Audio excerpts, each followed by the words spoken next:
Hi, welcome back to the second part of my period drama type DVD collection. So the next one's kind of adaptations of books. This first part is Jane Austen, but I've got a couple of Jane Austen related ones first as well.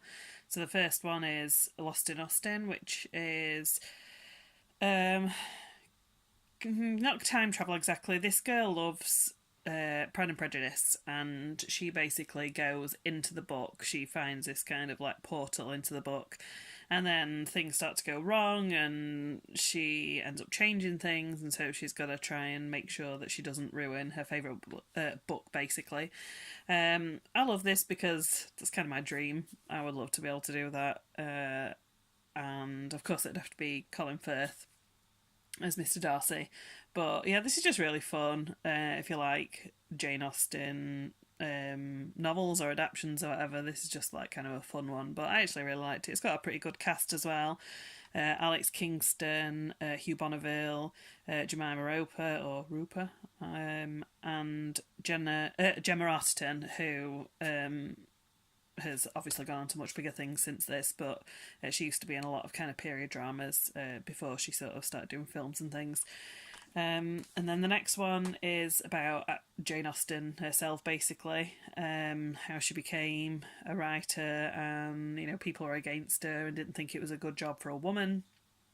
And I really liked this. Anne Hathaway was actually really good as Jane Austen, even though I was a bit unsure whether that was a good idea. I really like Anne Hathaway, but it's always strange if they pick an American for, a real British kind of legend. But she was actually really good, and her accent was really good in it. It's also got James McAvoy in it, Julie Walters, Maggie Smith. Really enjoyed that one. The next one is Emma.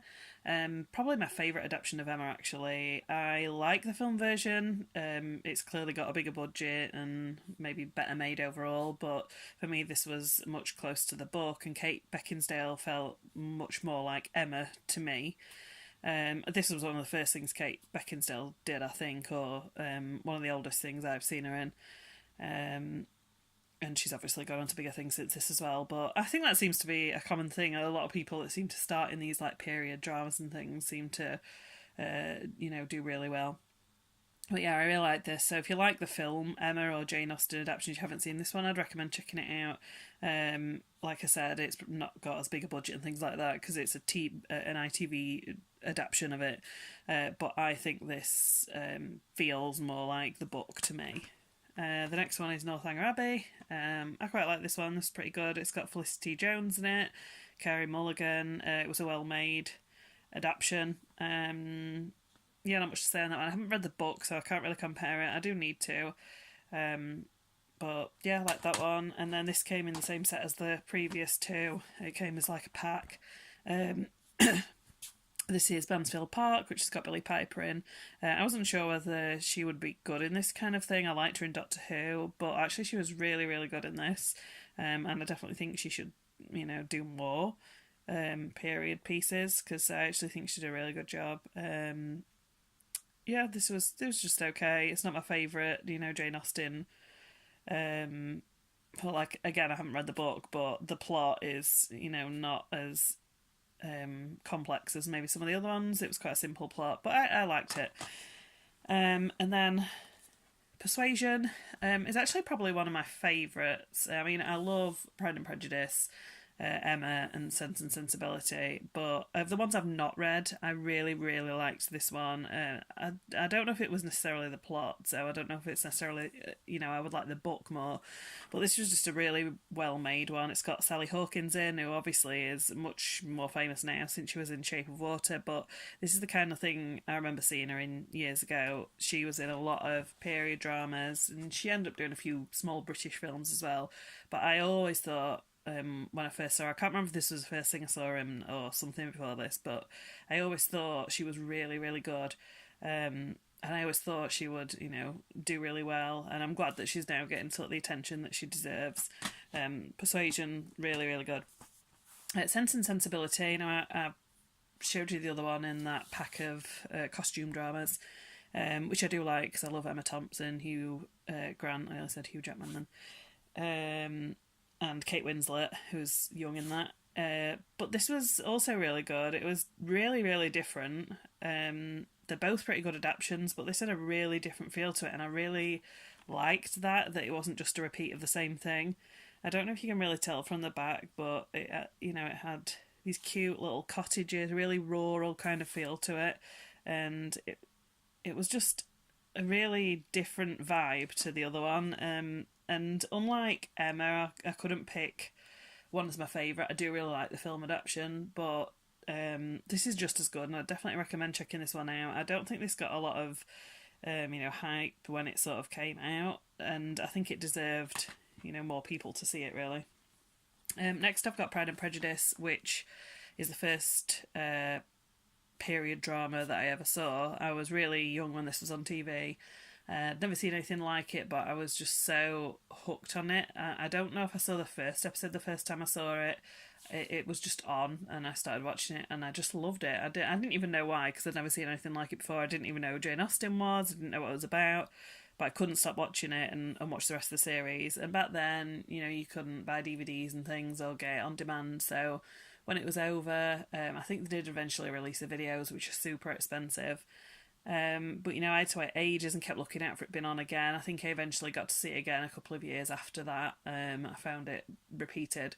But it was a long time before, obviously, I managed to get this DVD, and I was so, so happy, and I've rewatched it many times since then. But this is just such a good adaptation of Pride and Prejudice, and I think that's where my love of Colin first started. He is definitely my Mr. Darcy. But it's definitely dated a bit now. If you watch it, there are definitely some things it's very clear how old it is. But I still love it. I possibly will. I think there's a remastered version on DVD.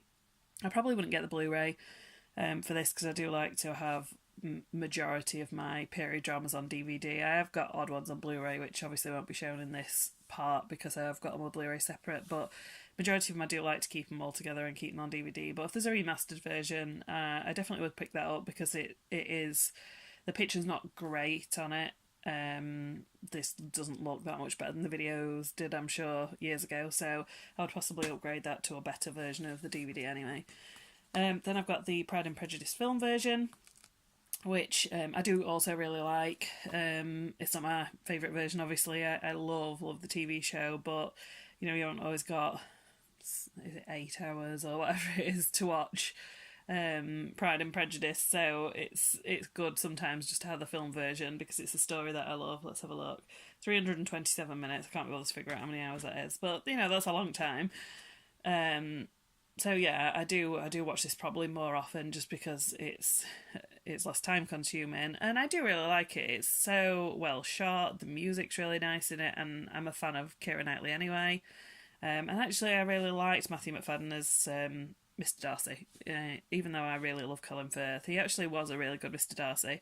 So I'd still recommend this as well, and I still do love it. It's just, I've got a soft spot for the TV series.